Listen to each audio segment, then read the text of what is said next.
공부를 할 때 되게 외롭거든요. 큰 공부를 할 때 많이 외로워요. 큰 공부를 할 때 외롭다라고 표현하는 거는 이성 친구가 없어서 외롭다 그런 얘기가 아니고요. 내가 지금 공부를 제대로 하고 있는지 맞는지, 내가 지금 어디까지 와 있는지 이거 확인할 방법이 없는 거야. 네, 그게 참 힘들다고. 그러면 예전에 공부했던 사람들은 어땠는데요? 예전에는 우리나라에 유명한 학원이 몇 군데 있었다고. 그럼 그런 학원에 강의를 하면 300명, 500명씩 앉아가지고 듣는 거야. 그럼 그 300명, 500명 중에 내가 모의고사를 봤을 때 상위권에 있으면 아 내가 그래도 요 정도 하고 있구나, 합격권에 있구나 이렇게 가늠을 할 수 있었어. 근데 요즘에는 그렇게 유명한 300명씩 앉아있는 그런 학원이 없고 또 인터넷이 많이 발달이 돼 있어가지고 무조건 서울로 올라가야 된다 이런 개념도 없다고. 그러면 유명 강사 요즘에는 그런 개념이 좀 없어진 것 같아. 뭐 책 저자의 직강을 들으면 뭐 좋지, 뭐 물론 좋은 점이 있겠지. 근데 요즘에는 수강생들이 보면 인터넷에 굳이 고시 공부가 아니더라도 강사 스타일이 자기랑 맞으면 그 강사 강의를 다 들어 요즘에는. 그래 개별적으로 다 이렇게 신청해서 그렇게 따라가더라고. 강사를 따라가. 그런 스타일이라 가지고 예전처럼 막 그런 게 없어. 그러다 보니까 공부를 혼자 하는 케이스가 많아지다 보니까 내가 지금 어디까지 와 있는지 많이 혼란스럽고 힘들지. 저도 직장 그만두고 요 공부를 할 때 학원 이런 게 없었거든. 부산에 혼자 인터넷 강의로 공부를 했다고. 그러니까 맨날 힘든 거야. 내가 지금 올바른 방향으로 가고 있나. 특히나 2차 시험 때는 더 힘들어. 양이 방대하고 견해가 자꾸 섞이다 보니까. 그때 제 마음을 잡아줬던 게 친구예요. 친구. 근데 그때 그 도서관에 변리사 시험을 준비하던 초등학교 때 동창이 있었어.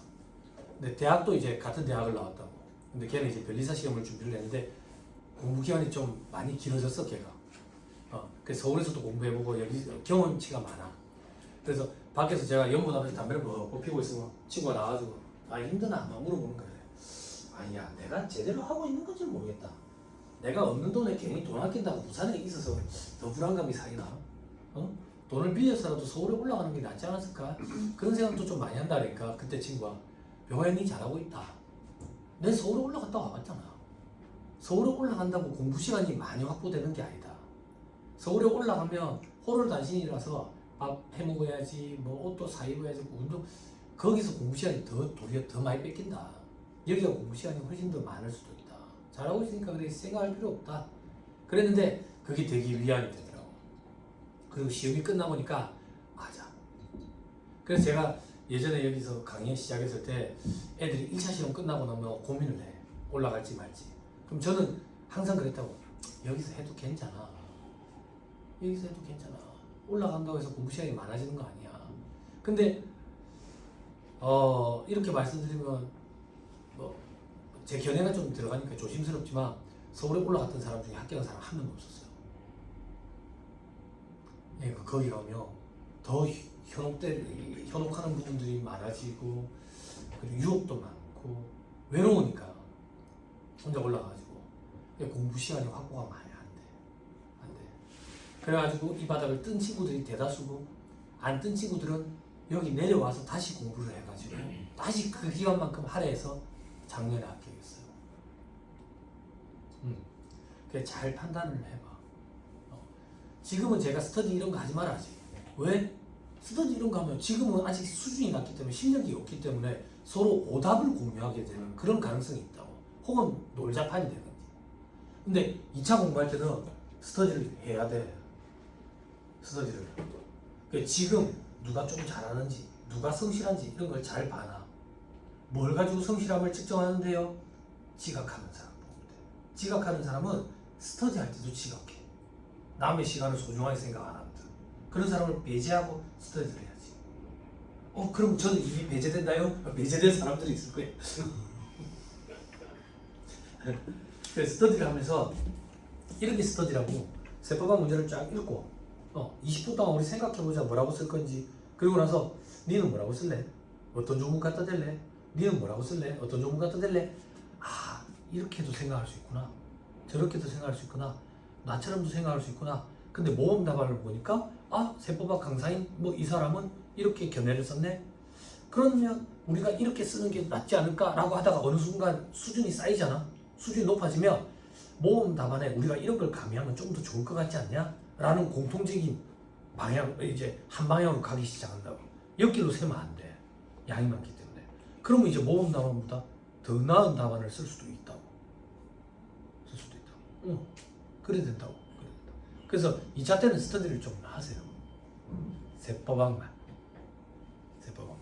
재무회계, 원가 관리계 혼자 에어컨 틀어놓고 시원한 데서 하면 돼. 모르면 다 뽑으면 되지 뭐. 그치? 세법학은 다 뽑아도 답이 없으니까. 모범 답안처럼 절대 쓸 수가 없어. 사람인지라.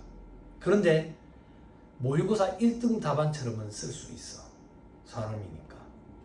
그럼 학원에 새벽에 좀 일찍 와가지고 모의고사 채점한 거 저기 학원에 원장님이 깔아놓잖아. 그럼 1등 답안 살이 한번 보는 거야. 살이 한번 봐.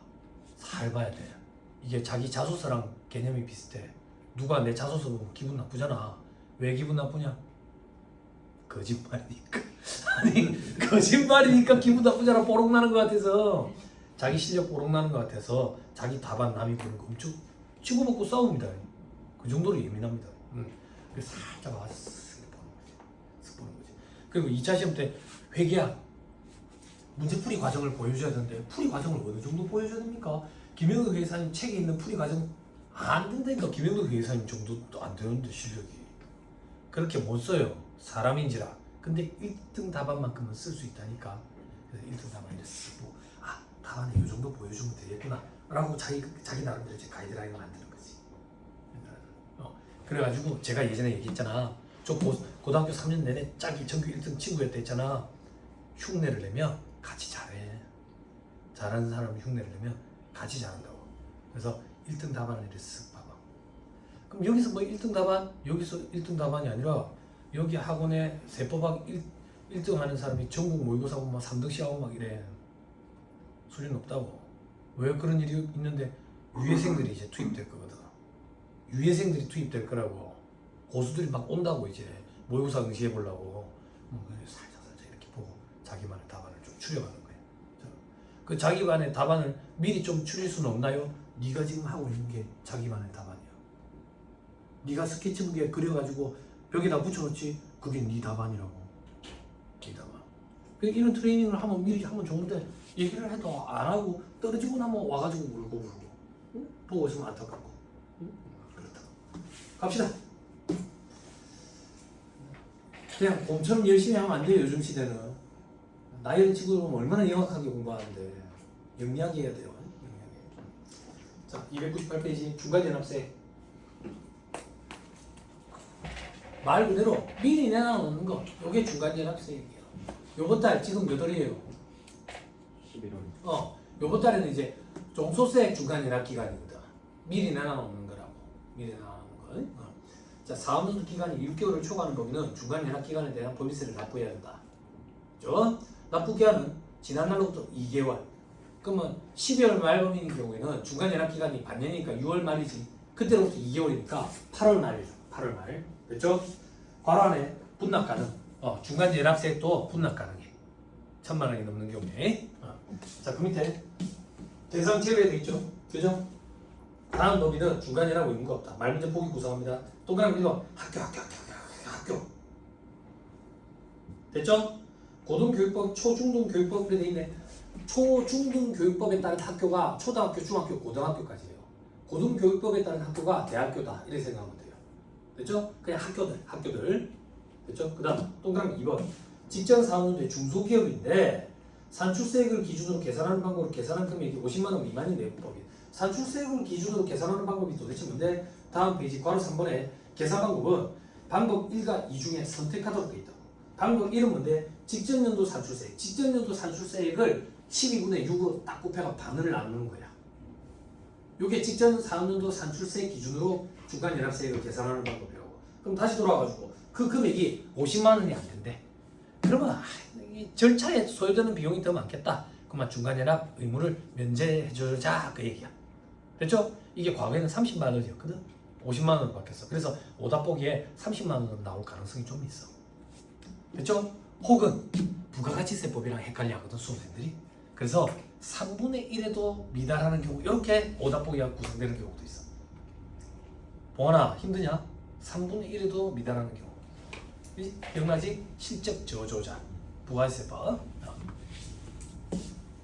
자, 동그라미 3번. 신설법인의 최초 사업연도는 전년이 없으니까 그렇다 이렇게 생각하면 돼.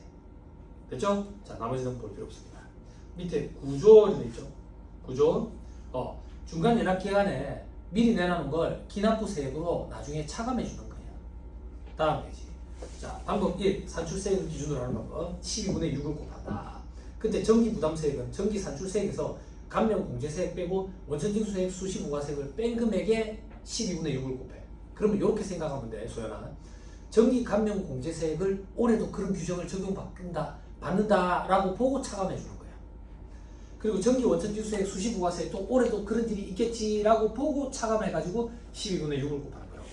그러면 이제는 그런 수험생이 없는데 예전에는 그런 수험생이 있었어. 전기원천징수세액과 전기수시부가세액을 빼는데 왜 전기중간연합세액을 왜 안 뺍니까? 이걸 빼서 12분의 6을 곱하면 분기세액이 돼. 반년치가 아니라. 응? 근데 이 책의 저자인 강경태 회계사님이 워낙 시달렸나 봐. 그래서 책에 실어놨더라고. 밑에 별빛이 이거 전기중간연합세액은 차감하지 않는다. 이걸 차감해버리면 분기기에 돼버린다니까. 3개월치. 뭐야 이거 뒤에 행님 힘든가 보다. 쉬는 시간에 잘 생각해봐요. 이걸 빼면 안 돼. 응? 됐죠? 자, 위에 별표시 1번. 가산세는 포함하고 토지 등 양도소득에 대한 법인세, 비환류소득에 대한 법인세는 제외한다. 됐죠? 그럼 이렇게 생각하면 돼. 가산세 올해도 그런 불이익 규정을 받겠지 라고 보는구나. 토지 등 양도소득에 대한 법인세와 미완료소득에 대한 법인세는 가끔 있는 거니까 올해는 없다라고 보는구나. 됐죠? 이렇게 스토리를 자꾸 꾸미면서 암기를 해야 돼. 자, 밑에 방법 2는 뭔데? 단기 중간연합 기간에 법인세액을 기준으로 하는 방법. 즉 6개월치 실적을 가지고 계산하는 거예요. 이걸 가결산이라고 표현해요. 가결산. 가결산이 뭔데요? 가짜로 결산 치는 거. 그렇게 생각하면 돼. 6개월치 실적을 가지고 하는 거야. 실적을. 어떤 경우에 이렇게 하겠어? 한번 생각해 봐봐요. 작년에 실적이 엄청나게 좋았어. 그래서 작년 세금의 12분의 6 반절을 딱 곱하니까 세금이 많아. 근데 올해 상반기에는 코로나 영향 때문에 거의 장사를 못했거든. 실적이 안 좋아. 그럼 뭐 한다고 그 많은 세금을 미리 내놨다가 나중에 저기 기납부 세액으로 차감하겠어. 그냥 실적치 가지고 결산을 거짓으로 해야 돼. 가짜로 해가지고 실적 기준으로 납부하는 게 낫지. 라는 의사결정을 안 하겠어. 그지? 그래서 선택할 수 있는 길을 열어준다고. 그럼 가결산을 치면 6분의 11을 곱해서 연단위로 바꿔놓고 세율 적용하고 다시 12분의 6을 곱해야 되겠지. 그리고 6개월치에 해당되는 공제감면세, 그리고 원천징수세액, 수시부가세. 자, 저 밑에 예외. 반드시 방법 1에 의하는 경우. 방법 1은 직전연도 산출세액을 기준으로 하는 방법이야. 중간연합 납부기한까지 중간연합세액을 납부 안 했대. 그러니까 중간연합 납부기한까지 가결산, 실적에 의한 방법으로 신고를 안 했어. 신고 납부를 안 했어. 그럼 무조건 작년 걸로만 해야 된다. 그 얘기야. 작년 거를 반절 닦는 걸로. 자, 밑에 반드시 방법 2로 의하는 경우도 있죠. 그죠? 이건 어떤 경우인데 정기 확정된 법인세 산출세액이 없대. 그럼 반절 못 끊잖아. 그지? 어떤 경우에 정기 확정된 법인세 산출세액이 없겠어? 작년에 결손이 난 거지. 결손이 났어. 그럼 올해 상반기 때는 가결산을 쳐야 되는 거예요. 됐죠? 자, 나머지는 볼 필요 없어. 넘어갑니다. 3번에 수시부가세액 돼 있죠? 그죠? 조세 토탈을 막기 위해 사유 발생 시 수시부가할 수 있다. 여기까지만 하면 돼요. 됐죠? 다 했습니다. 됐나요? 네. 자, 이제 따라오세요. 17절 최저한세. 그죠? 조투부 규정 2차 때예요. 넘어갔으니까 농특세도 2차 때예요. 자, 18절 이제 절차 규정과 가산세.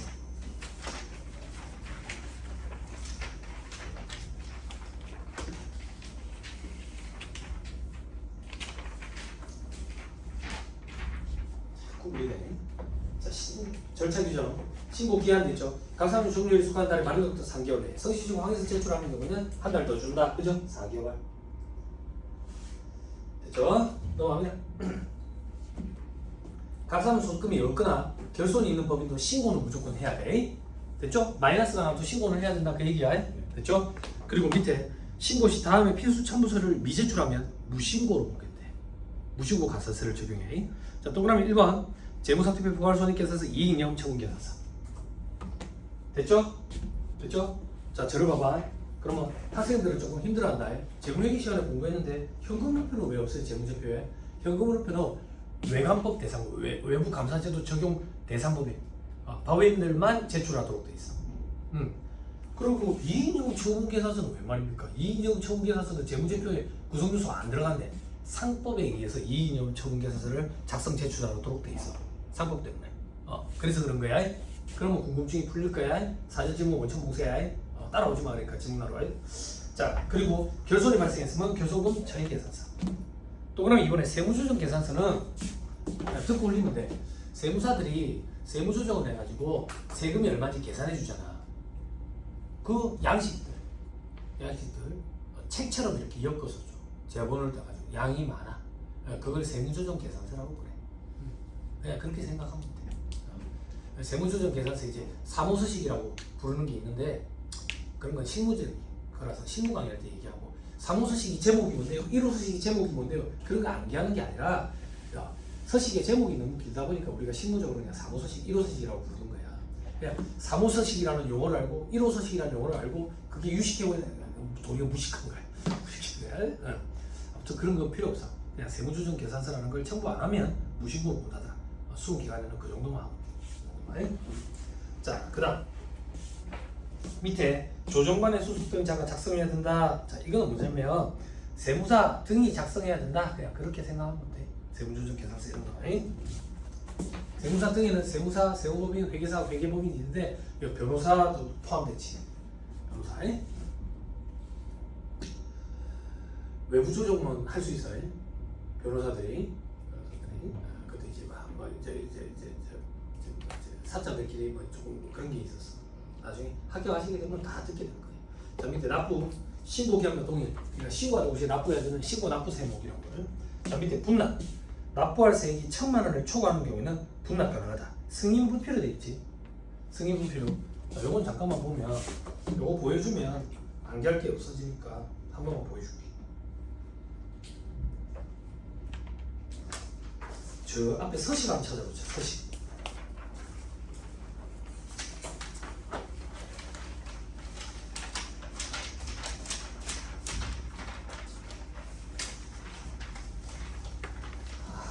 못 찾겠다. 찾았다. 3-15페이지.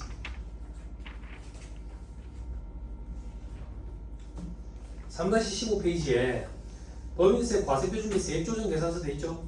그죠? 이게 세무조정 계산서거든. 사무소식이라고 표현하는 거야. 이게 오른쪽 제일 밑에 가봐. 오른쪽 제일 밑에 동그라미 7번에 세액계획 돼 있죠? 그 오른쪽에 보면 분납할 세액. 그죠? 찾았어요? 그죠?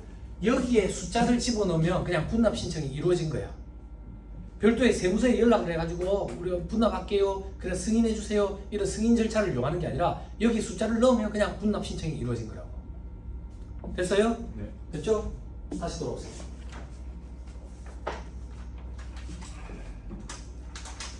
자, 1,000만 원을 초과하는 경우에 가능하다 돼 있죠? 분납 기한은 한 달, 중소기업은 2달. 됐죠? 그럼 일단 12월 말 법인이다. 그러면 3월 말 신고하지. 그지? 그러면 분납 신청하면 3월 말에 1부 내고 나머지는 4월 말에. 중소기업은 3월 말에 1부 내고 나머지는 5월 말에. 이렇게 된다고. 됐죠? 분납 가능 금액은 2천만 원 이하인 경우는 1,000만 원 초과 금액. 2천만 원을 초과하는 경우는 50% 이하의 금액. 이 얘기야. 만약에 이번에 납부세액이 1,300이야. 그러면 3월 말에 1,000만 원 내고 4월 말 혹은 5월 말에 300만 원을 내. 납부세액이 만약에 2,400만 원이야. 그럼 일단 3월 말에 1,200만 원 내고 4월 말 혹은 5월 말에 나머지 1,200을 내는 거야. 근데 그 위에 보면 괄호 안에 가산세와 감면분 추가 납부세액 제외라고 돼 있지. 그지? 요건 무슨 말이냐면 봐봐. 요번에 우리가 세금이 1,100만 원이야. 1,100만 원. 근데 가산세가 200이 있어. 그래서 총 합계로 1,300만 원이야. 일단 1,000만 원이 넘으니까 분납 신청이 가능하잖아요. 그지? 그럼 3월 말에 얼마를 내냐면 3월 말에 1,000만 원과 가산세 200을 내야 돼. 가산세는 분납 신청해야 돼. 그리고 4월 말 혹은 5월 말에 나머지 내는 거야. 이게 가산세와 감면부 추가 납부세액은 분납이 안 된다. 요게 그 얘기. 됐어요? 말문제 보기로 구성해요. 이 계산해봐라 이렇게 등장한 적은 없어요. 자, 그 다음 밑에 물납, 법인세 물납제도 이런 거 없다. 현재 물납은 상속세와 종합부동산세와 물납이 가능하다. 과거에는 물납이 가능한 세목들이 있었는데 다 개정이 되면서 빠져나가고 물납은 이제 안 된다. 나머지 볼 필요 없습니다. 다음 페이지 보면 별표 15는 외부 세부조정 대상 법인 이런 거 있는데 이런 거 우리 시험에서는 안 다뤄요. 제가 실무 강의 때는 다루는데 그러니까 보지 마세요. 자, 저 밑에 이제 성실시고 확인 제도 돼 있죠? 그죠? 이거 여러 번 얘기했었어요. 그지? 자, 소득세법에 개인 사업자들이 성실신고 확인 제도라는 게 도입이 되니까 소득세법상 성실신고 확인 제도를 회피하기 위해서 법인으로 전환하는 일이 생기는 거야. 그래서 법인세법에서도 법 규정을 만들어서 소득세법상 성실신고 확인 대상자에 해당하는 사람들이 법인으로 전환하는 경우에는 전환하고 3년 동안은 법인세법에 따른 성실신고 확인 제도를 적용을 받는다. 자, 개인 사업자들이 법인으로 전환할 때 전환하는 방법은 두 가지 방법이 있다. 현물 출제에 의한 방법과 사업의 양수도에 의한 방법. 그래서 그런 표현이 나올 거다. 그리고 하나 더. 법인세법상 성실신고 확인 대상 법인에는 우병우법 적용 대상 법인. 기억나죠? 됐죠? 됐죠? 그러면 성실신고 확인 제도를 적용을 받으면 어떻게 되는데 외부의 전문가들이 세무사 등이 성실하게 신고했는지 확인을 하고 도장을 찍어줘야 된다. 그럼 세무사들이 일이 많아지니까 수수료를 별도로 더 청구하게 된다. 그럼 청구를 하면 성실신고 확인 대상 법인들은 원래 어떤 규정이 새로 생겨가지고 돈이 추가로 들게 되니까 반발이 심하겠지. 그래서 세액공제 혜택을 준다. 얼마? 60% 세액공제 준다. 한도는 150만 원. 됐죠? 자, 이제 책을 보면 성실신고 확인 대상 사업자, 그죠? 다음 중 어느 하나에 해당하는 내부법인은 성실한 납세를 위해서 법인세 과표와 세액을 신고할 때 법에 정한 첨부서류에 대해서 비치 기록된 장부와 증명서류에 의해서 계산한 과표 금액의 적정성을 세무사 등 성실신고 확인서 작성자라고 표현해. 이런 사람들이 작성한 성실신고 확인서를 제출해야 된다. 성실신고 확인서가 한 장이 아니야. 많아. 양이 많아. 동그라미 1. 우병우법 적용 대상 법인. 동그라미 2. 소득세법에 따른 성실신고 확인 대상 사업자가 현물출자 또는 사업의 양수도 방법에 따라 가지고 내부법인으로 전환했대. 그리고 과로 안에 3년 이내 3년 동안 적용받는 거야. 그랬더니 사람들이 성실신고 이거 적용받는 걸 회피하기 위해서 꼼수를 부리는 거야. 어떻게 꼼수를 부리는데 법인으로 전환을 해놓고 그럼 성실신고 확인 제도를 적용받잖아. 그래서 법인을 팔아버리는 거야. 어? 허수아비 사장 하나 앉혀가지고 법인을 팔아버리는 거야. 그래서 동그라미 니은, 동그라미 디귿, 동그라미 3번 규정이 생겼어. 어떻게 적용하는데 봐봐. 내가 팔아버렸지? 그럼 이 사람이 성실신고 확인제도 적용받는 거야. 근데 내가 법인으로 전환하고 1년이 지나가지고 팔아버렸대. 그럼 나 1년, 그럼 이 사람은 추가로 2년. 총 합쳐서 3년 동안 적용받는다. 됐죠? 우리나라 사람들 머리 장난 아니죠. 그죠? 밑에 성실신고 확인서 작성자는 세무사 등. 다음 페이지 적용 특례. 동그라미 1번 한 달 더 준다 신고기한 4월 말까지. 동그라미 2번 세액공제 적용한다 60% 한도는 150만 원. 옆에 보니까 조특법 규정이라고 돼 있는데 그래도 어려운 거 아니니까 이 정도 기억하고 가세요. 됐죠? 자, 그 밑에 동그라미 3번 성실신고 확인 대상 내부법인이 4개월 내에 성실신고 확인서 제출 안 하면 성실신고 확인서 미제출 가산세라는 걸 적용한다. 가산세 어떻게 되는데 동그라미 1번 산출세액이 5%. 이게 과거에 있던 규정이야. 그건 무슨 말인데 과거에는 이 규정만 있었어. 그래서 산출세액이 없는 경우에는 가산세도 없었어. 이거는 좀 미흡하다. 그래서 동그라미 2번의 규정이 하나 더 들어왔어. 몇 년 전에 수익금액의 10,000분의 1을 곱하는 규정. 그러면 산출세액이 없더라도 신고를 안 하면 가산세가 수익금액 때문에 발생할 수 있다고. 그렇죠? 둘 중에 큰 걸로 한다.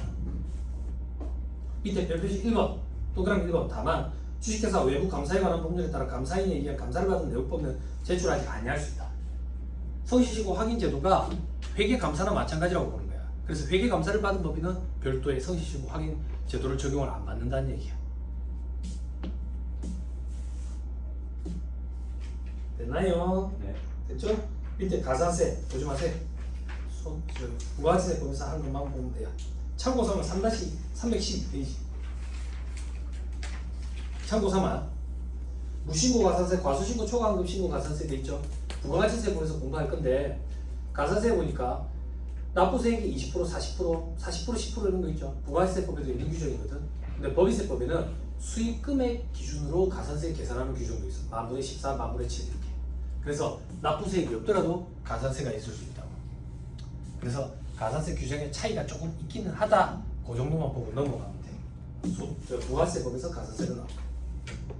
나머지 볼 필요 없습니다. 쭉쭉 넘어가세요. 3-315페이지. 법인세법상 가산세 돼 있죠? 그죠? 여기서 여러분들이 기억해야 하는 거는 첫 번째, 업무용 승차 관련 비용 명세서 불서신 가산세 1% 있었죠? 앞에서 공부했었다. 밑에 칸에 증명서류 수취 불서신 가산세, 증빙부비 가산세 2% 앞에서 했었다. 그죠? 다 했습니다. 자, 19절 합병 분할 안 한다 했었어요. 기억나죠? 쭉쭉 넘어가세요. 20절 연결 2차에서 한번 준비했어요. 넘어가세요. 자, 21절 법인과세 신탁재산 요거는 첫 시간에 조금 했었어요. 그죠? 그래서 다시 한번 보고 끝내자. 자, 법인과세 신탁재산 뭔지 기억나죠? 그죠? 수탁자가 갖고 있는 그 신탁재산을 법인으로 의제해서 거기서 법인세를 때리겠다. 그죠? 그래서 법인과세 신탁재산. 우리가 시험 문제 풀 때 주의해야 될 거는 법인과세 신탁재산에서 분배받은 금액은 수익배당 입금부산 규정을 적용을 안 한다더라. 왜? 소득공제 혜택을 받아가지고 이중과세 문제가 안 생긴다 했다. 기억나죠? 기억나죠? 그걸 좀 기억하면 됩니다. 자, 신탁재산에 대한 법인세 과세 방식의 적용. 자, 구분해서 과세한다. 당연하지. 수탁자 입장에서 법인으로 의제되는 신탁재산이 한두 개가 아니잖아. 그치? 왜? 맡긴 사람이 한두 명이 아니니까. 그 맡긴 재산별로 구분해서 법인세를 계산해야 된다 그 얘기지. 됐죠? 수익자의 제2차 납세부 앞에서 했었어요. 됐죠? 자, 다음 페이지 넘어가고 법인과세 신탁재산의 설립 및 해산돼 있죠. 그죠? 신탁이 설정된 날 그냥 설립일로 보고 종료된 날 계산한 걸로 보겠다. 그지? 자, 나머지 넘어가세요. 법인과세 신탁재산에 대한 소득공제에 돼 있죠. 그죠? 세제 중 끝에 잉여금 처분 대상이 되는 상환원도 소득금액에서 공제를 한다. 됐어요? 그 공제를 받기 때문에 그 분배금을 받은 법인은 수익배당금 입금부산의 규정을 적용을 안 한다. 출처져 있지? 동아나? 네. 그지? 됐습니다. 넘어갑니다. 다음 페이지 박스 3번. 법인과세 신탁재산 시고납부. 법인과세 신탁재산에 대해서는 성실시고 확인서 제출 규정, 중간연합 의무 규정을 적용 안 한다. 이런 규정이 있으면 이제 수탁자가 너무 힘들지. 그지? 일일이 다 관리하고. 그렇게 생각하면 편하겠어요. 됐죠? 나머지 볼 필요 없습니다. 자, 마지막 3-357페이지. 마지막 한 개 토픽입니다. 청산소득에 대한 법인세. 자, 뒤에 한 표 봐요. 끝이네, 진짜 끝. 와, 법인세법을 끝을 내네. 그지? 건너뛴 게 엄청 많지만. 근데 2차 때 하면 돼. 시험에서 안 답니다. 자, 마지막 하는 거야. 이 마지막이 뭔데? 법인세가 총 4가지가 있다. 4가지. 그지? 각설소득에 대한 법인세, 미완료소득에 대한 법인세, 토지대 양도소득에 대한 법인세, 마지막 청산소득에 대한 법인세. 청산소득에 대한 법인세 납세 의무는 어떤 사람한테만 있냐? 어떤 법인한테만 있냐? 납세 의무 범위의 차이가 시험에 나오잖아. 청산소득에 대한 법인세 납세 의무는 어떤 법인한테만 있냐? 공하나. 실명 얘기하지 말까? 녹화하고 있는데. 공하나. 어떤 법인한테만 있냐? 영리 내국 법인한테만 있지. 비영리는 국고에 기속되고 외국 법인은 좋은 나라에서 할 거고 영리 내국 법인만 청산소득에 대한 법인세 납세 의무가 있지. 청산소득에 대한 법인세는 단독으로 계산 문제를 등장하는 적도 있어요. 매년 등장하는 건 아니지만. 그지? 근데 이 파트를 조금 꼼꼼하게 보는 이유는 말 문제 보기 구성은 자주 하거든요. 그래서 청산소득에 대한 법인세. 계산 시 청산소득에 대해서 과세하는 이유는 앞에서 봤다. 미실현된 이익을 과세하기 위해서. 그래서 세율은 각산후 소득에 대한 법인세 세율이랑 같다 했다. 그때 과세 안 했던 걸 지금 과세하는 거니까. 그렇죠? 자, 납세 문제는 영리 내국법인만. 됐죠? 다만 법에 따른 조직 변경의 경우에는 납세 의무가 없다. 법에 따른 조직 변경이 뭔데? 상법에 따른 법에 따른 막 이렇게 돼 있죠. 그냥 요거 하나만 얘기할게요. 한 명에서 합자, 합자에서 한 명, 주식해서 유한, 유한해서 주식. 이런 경우에는 법인의 본질이 그대로 간다라고 보는 거예요. 안 없어지고. 그래서 청산하지도 않은 거고 청산소득에 대한 법인세 납세분도 없다라고 보는 거예요. 그대로 가기 때문에. 그래서 우리 앞에서 법에 따른 조직 변경의 경우에는 뭘 안 했어? 집에 가도 돼. 그 얘기해주면 집에 가도 돼. 사업연도 의제 규정을 적용 안 하지. 집에 가도 됩니다. 물론 저는 오늘 9시까지 강의를 하겠지만, 그죠? 동의한 거예요? 9시까지? 그죠? 자, 넘어갑니다. 농담입니다. 그 전에 집에 갑니다. 집에 갑니다. 자, 밑에 계산 구조. 청산소득금액이라는 걸 계산을 해서 세율을 곱할 건데, 그때 세율은 가상소득에 대한 법인세 세율이라고. 그러면 청산소득금액은 어떻게 계산할 건데, 일반적인 계산의 경우 요것만 보면 돼. 자녀재산가액이라는 거에서 자기 자본을 빼. 됐나요? 됐어요? 그럼 다음 페이지. 자녀재산가액은 어떻게 계산할 건데, 자산에서 부채 뺀 거야. 이게 자본이네. 그래, 뭐 자본. 그지? 그지? 자, 그럼 자산이랑 부채는 어떻게 계산할 건데, 동그라미 1번. 추심할 채권과 환가 처분할 자산은 추심 또는 환가 처분한 날 현재 금액. 돈 받고 팔아 치운 날 얼마 받았냐고. 동그라미 2번. 추심 또는 환가 처분 전에 분배했대. 그럼 그날의 시가. 돈을 받고 판다면 얼마 받을 건데. 그럼 동그라미 1이든 2든 다 시가네, 그지? 본질적으로, 그지? 그래서 자산이든 부채든 다 시가로 평가하는 거야. 그리고 미실현된 이익을 과세하기 위한 취지니까, 됐죠? 자, 그 다음에 박스 3번에 자기 자본은 뭔데? 자기 자본은 자, 납입 자본금. 거기서 잉여금을 더해. 그 잉여금은 뭔데?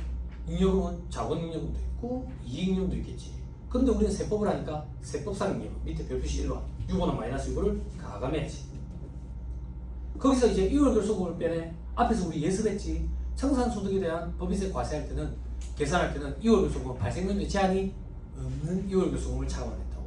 그런데 뭘 주의하는데 밑에 별표시 2번 동그라미 2번 이월결소금은 잉여금을 초과하지 않는 범위에서만 뺀대. 그러니까 발생연도에 제한은 없는데 잉여금 범위에서만 빼주겠대. 됐죠? 네. 그리고 법인세 환급액 돼 있죠?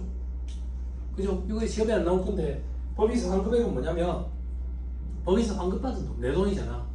그래서 자기 자본에 들어가는 거야. 된다요? 네. 자, 계산 문제 보기 전에 말 문제 구성하는 거 하나만 더 보고 갈게요. 시험에 자주 나왔던 거 3-357페이지. 표 밑에 별표시. 이거 꼭 암기해야 돼요.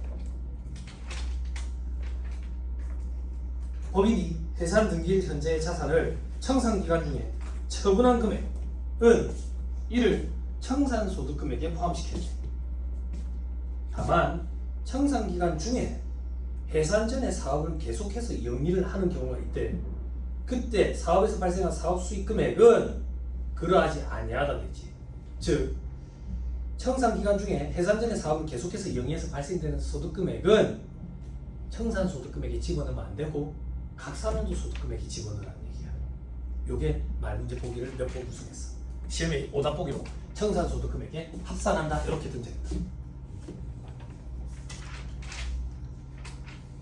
됐나요? 네. 됐어요? 계산 문제를 좀 풀어볼 건데 책에 서머리에 있는 계산 문제 가지고 되거든요.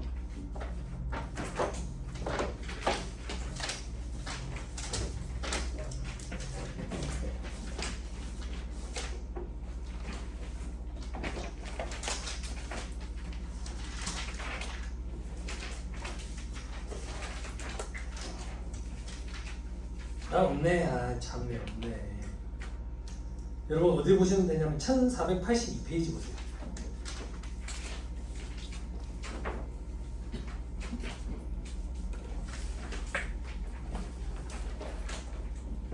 (1482페이지) 문제 2번이죠. 객관식 문제.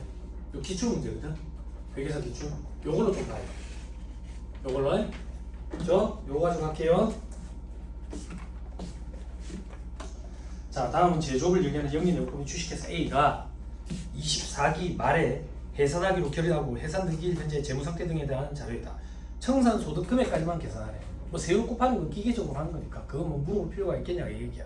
그럼 청산소득 금액은 어떻게 계산하는데? 자녀재산가액에서 자기 자본 차감하면 되지. 자, 자연재산가액부터 계산해 볼게. 토지, 건물, 기계장치 요게 자산이지. 부채는 차입금이네. 그지? 토지, 건물, 기계장치가 1억 1,300이 있는데 갖다 팔아치우면 얼마 받을 수 있는지 그 금액으로 해야지. 밑에 별표시. 청산 과정 중에 토지는 4천, 건물은 7천, 그리고 기계는 1,500으로 환가해. 여기까지 자산이야. 그쵸? 자, 이제 부채 차감할게. 차입금은 아무 말이 없네. 그치? 차입금은 3,900 그대로 가면. 해답 보고 갈게요. 요 계산하면 자연재산가액이 9천 내려와.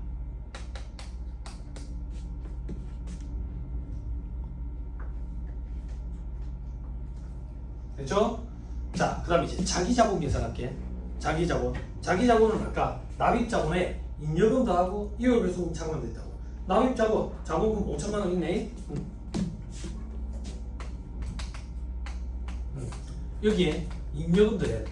이 인여금은 자본잉여금과 이익잉여금으로 구성이 됐지. 자본잉여금 1,000만 원. 그리고 이익잉여금 1,800만 원. 됐어요? 됐나요? 네. 거기서 이월교소금 빼야지. 이월교소금이 지금 얼마 있는데 괄호 2번에 보니까 24기 말 현재 세무상 이월교소금은 3,700이나 돼 있죠. 좀 재미없죠? 뭐가 재미없는데 이게 언제 발생한 이월교소금인지 주면은 더 재밌어요. 4기에 발생한 이월결손금이다. 이렇게 하면은 수험생들이 발생연도에 제한이 있는 건가? 없는 건가? 현혹된다고. 발생연도에 제한이 있어 없어? 없다 했다고? 얼마라고? 2,400? 3,700. 3,700. 여기서 3,700을 빼야 돼. 이월결손금 3,700. 근데 한도가 있겠지. 어떤 한도? 잉여금의 한도를 했다고. 잉여금의 한도. 그럼 2,800밖에 못 빼. 됐나요? 대답 보고 갈게요. 그럼 얼마인데요? 5,000원. 그러면 청산소득 금액은 4,000원. 됐죠? 요거에 9% 곱하면 청산소득에 대한 법이세요. 안 어렵죠? 안 어렵죠? 자, 그 다음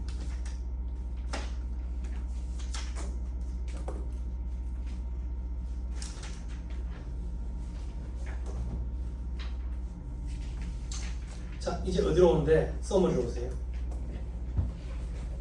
서머리 3-359페이지. 자, 눈으로 볼게요. 자, 해산 등기 현재 자산은 8,000인데 환가액 9,500이라고 되어 있죠. 밑에 자연재산가액 보세요. 9,500에서 부채 2,000 뺐어요. 7,500. 됐죠? 그 다음 자기 자본에 자본금 4,000, 자본잉여금 1,500, 이익잉여금 500. 근데 밑에 괄호 2번에 세무상 이월교소금 2,500이 있는데 송금불산에 유보금액 200이 있어. 세무상 금액이니까 유보금액 200 더해야지. 그치? 그리고 이월교소금은 잉여금의 한도 내에서만 차감하지. 됐어요? 눈으로 됐지요? 어려워요? 안 어려워요? 안 어렵죠? 마지막 하나만 딱 정리합시다. 몇 년 전에 들어온 규정이야. 3-358페이지. 저 위에 박스 3번 자기 자본 찾았어요? 네. 거기에 밑에 별표시 1에 동그라미 2번 청산소득금액 계산할 때 해산 등기 전 2년 이내에 자본금에 적립한 잉여금이 있는 경우, 즉 해산 등기 전 2년 내에 자본에 적립한 잉여금이 있대. 자본에 적립한 잉여금. 그때는 해당 금액을 자본금에 적립하지 아니한 것으로 보고 계산하겠대.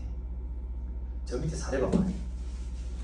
해산 등기일 현재 재무상태표상 자본금 5,000, 자본잉여금 2,000, 세부도산 이월교소금 3,500인 법인의 청산소득금액 계산할 때 차감하는 자기자본을 계산해보래. 5,000, 2,000, 3,500. 실판 점합니다.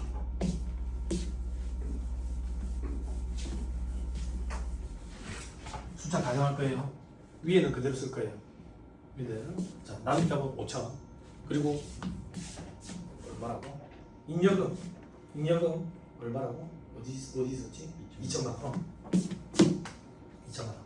그리고 이월교소금 얼마 있다고? 이월교소금 3,500? 3,500.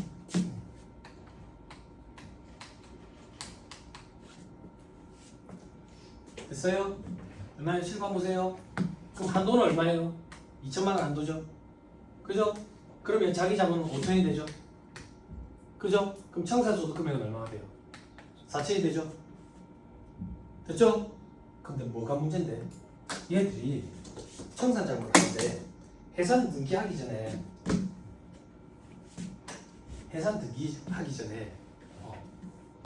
자본잉여금 중에 일부를 납입자본으로 전입을 한 게 있대. 자본금에 전입을 한 게 있대. 지금 또 그러면 이번에 해산 등기일 전 2년 내에 자본금에 전입한 잉여금이 있는 경우, 그 중에 일부를 잉여금에 전입을 했대. 책에 있는 그대로 할게. 얼마인데? 1,000만 원 전입한 게 있대. 그럼 이거는 장난칠 소지가 있어서 전입하지 아니한 걸로 보겠대. 그러면 여기서 입증을 해보자고. 저렇게 자본에 전입해버리면 어떤 현상이 벌어지는데, 전입하기 전에는 여기가 4천이었고 여기가 3천이었을 거야. 그러면 이월교속금은 3천을 뺄 수 있다고. 그러면 자기 자본은 4천이 되니까 청산소득 금액이 5천으로 무겁게 과세될 거야. 이 무겁게 과세되는 걸 회피하기 위해서 잉여금 중에 일부를 자본에다가 전입시켜 버리는 거야. 청산소득 금액을 낮추기 위해서. 일반적으로 세법에서 제재를 가할 때 그 기간은 2년을 많이 갖다 댄다지. 그래서 해산 등기 전 2년 내에 이런 일이 있었으면 없는 걸로 보고, 이런 일이 없었던 걸로 보고 청산소득 금액을 계산하겠다, 그 얘기야. 요게 말문제 보기를 구성을 해요. 들어온 지 몇 년 안 됐거든. 됐죠? 됐어요? 다 했습니다, 여러분. 자, 3-360페이지. 시공납부 해산의 경우 자연사의 확정일로부터 3개월 내에, RM으로부터 3개월 내에. 여기가 해산 등기일 이렇게 되면 틀린 소리를 했죠? 기억나요? 됐죠? 나머지는 볼 필요가 없어요. 잘 버티습니다. 느낌이 좀 어때요? 해보니까 깔딱깔딱한 파트가 있죠. 충당금 파트. 그것만 제끼는 게 아니라 그것만 이렇게 잡아내면 크게 힘든 파트가 없어요. 거기다 1차 시험 목적이기 때문에. 2차 시험 때는 그럼 어떻게 하면 2차 시험 때는 어려운 거 1차 시험 공부가 어느 정도 돼 있기 때문에 그 위에 살을 붙이고 쌓아 올리는 개념이기 때문에 또 할 수 있어요. 걱정 안 하셔도 돼요. 법인세법 요만큼 하고 잠깐 쉬었다가 소득세법으로 갑시다.